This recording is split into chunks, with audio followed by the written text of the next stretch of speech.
السلام علیکم ورحمۃ اللہ وبرکاتہ۔ ناظرین و مستمعین، یقیناً آپ خیریت سے ہوں گے، خیریت میں ہوں گے۔ اللہ رب رحمان آپ کے لیے خیر کے اور خوشی کے سارے دروازے کھول دے۔ اکثر احباب مجھ سے یہ سوال کرتے رہتے ہیں کہ شیخ محترم ہمیں آپ بتائیں کہ ہمیں روحانیت کے لیے کیا کرنا چاہیے، طمانینت کے لیے کیا کرنا چاہیے، اور اللہ کے خصوصی نور کو حاصل کرنے کے لیے ہمیں کیا کرنا چاہیے، ایمان کی حلاوت اور لذت پانے کے لیے ہمیں کیا کرنا چاہیے۔ تو اس حوالے سے سر دست میں آپ کو یہ بتلانا چاہتا ہوں کہ جب آذان ہوتی ہے نا جی، 5 آذانیں ہوتی ہیں، آذان کے وقت آپ 5 چیزوں کا لحاظ کر لیا کریں۔ اس سے اللہ تبارک و تعالی آپ کو دنیا اور آخرت کی بے شمار برکتیں عطا کرے گا۔ آپ کی روح کی طہارت ہوگی اور آپ کے اندر نور اترے گا، اور شیاطین اور جتنے شرور ہیں دنیاوی زندگی کے، یہ اللہ تعالیٰ آپ سے دور کرے گا۔ آپ کو شفاعت ملے گی، آپ کو جنت ملے گی، آپ کو بخشش ملے گی۔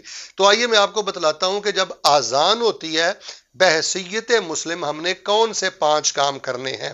سب سے پہلی بات، رسول رحمت علیہ الصلاۃ والسلام ارشاد فرماتے ہیں کہ جو بندہ آذان کا جواب دیتا ہے، یعنی جیسے مؤذن نے کہا، مؤذن نے کہا اللہ اکبر، وہ کہتا ہے اللہ اکبر۔ مؤذن نے کہا اشہد اللہ الہ الا اللہ، وہ کہتا ہے اشہد اللہ الہ الا اللہ۔ مؤذن نے کہا اشہد ان محمد رسول اللہ صلی اللہ علیہ وآلہ وسلم، وہ جواب میں کہتا ہے اشہد ان محمد رسول اللہ۔ اسی طرح حی علی الصلاۃ، حی علی الصلاۃ، حی علی الفلاح، حی علی الفلاح، لا حول ولا قوۃ الا باللہ، لا حول ولا قوۃ الا باللہ، لا حول ولا قوۃ الا باللہ، لا حول ولا قوۃ الا باللہ۔ اور جو فجر کی اذان ہے نا، الصلاۃ خیر من النوم، اس کے جواب میں آپ نے الصلاۃ خیر من النوم ہی کہنا ہے۔ بعض لوگ صدقتا و بررتا کہتے ہیں، یہ صحیح حدیث سے ثابت نہیں ہے۔ تو بہر صورت جو بندہ مؤذن کی اذان کو سنتا ہے، ایک تو میں آپ کو اللہ کا واسطہ دے کے کہتا ہوں کہ اذان کو پوری توجہ سے سنا کریں، باتیں چھوڑ دیا کریں، واٹس ایپ کو، فیس بک کو، ان چیزوں کو چھوڑ دیا کریں، پوری توجہ اذان کو دیں۔ ادھر دیکھیں، اذان کو عزت دیں گے، اللہ آپ کو عزت دے گا۔ یہ اللہ کی بڑائی کا اعلان ہو رہا ہے، اللہ تعالیٰ کی وحدانیت کی شہادت کا ذکر ہو رہا ہے، رسول رحمت علیہ السلام کی ختم نبوت کا ذکر ہو رہا ہے، کامیابی کا ذکر ہو رہا ہے، نماز کا ذکر ہو رہا ہے۔ ایک تو آپ اذان کو بڑے اہتمام سے سنیں، تو سب سے پہلا کام یہ آپ اس کا جواب دیں۔ جواب دینے کے بعد آپ درود ابراہیمی پڑھیں، اللہم صلی علی محمد وعلی آل محمد کما صلیت علی ابراہیم وعلی آل ابراہیم انک حمید مجید، اللہم بارک علی محمد وعلی آل محمد کما بارکت علی ابراہیم وعلی آل ابراہیم انک حمید مجید۔ اس کے بعد اللہم رب هذه الدعوة التامة والصلاة القائمة وآت محمدا الوسیلة والفضیلة وابعثه مقاما محمودا الذی وعدتہ۔ رسول رحمت علیہ السلام فرماتے ہیں کہ جو شخص مؤذن کے اذان کا جواب دیتا ہے، اور آپ نے حکم دیا کہ دینا ہے، پھر درود شریف پڑھتا ہے اور پھر وہ دعائے وسیلہ پڑھتا ہے، 2 طرح کی حدیث ہیں۔ ایک تو فرمایا حلت لہ شفاعتی یوم القیامہ، کل قیامت والے دن اس کے لیے میری شفاعت حلال ہو جائے گی۔ تو قیامت والے دن رسول پاک علیہ السلام کا شفاعت کرنا کسی بندے کے لیے اس سے بڑے اعزاز کی کوئی بات نہیں ہے۔ پھر فرمایا دخل الجنہ، اللہ تبارک و تعالیٰ ایسے بندے کو جنت میں داخل کرے گا جو اذان کا حیا کرتا رہا، اس کا جواب دیتا رہا، اور اس کے بعد درود شریف اور دعائے وسیلہ پڑھتا رہا۔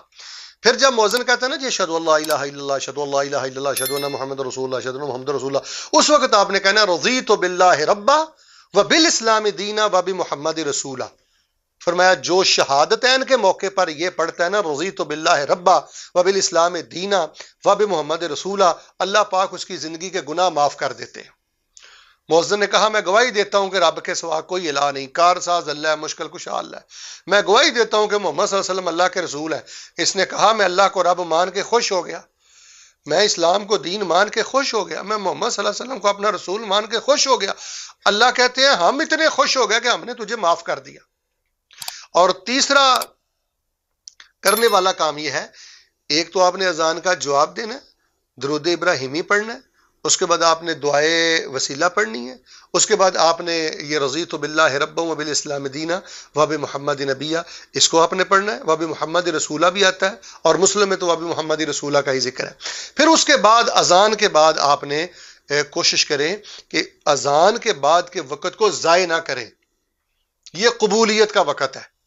فرمایا اذان کے بعد جب تک جماعت کھڑی نہیں ہوتی اللہ تبارک و تعالیٰ دعائیں قبول کرتے ہیں. کوشش کریں یہ وقت دکان پہ گزرے تب بھی، مسجد میں گزرے تب بھی آپ کوئی نہ کوئی استغفار پڑھتے رہیں، دعا کرتے رہیں، اردو میں کرتے رہیں، پنجابی میں کرتے رہیں.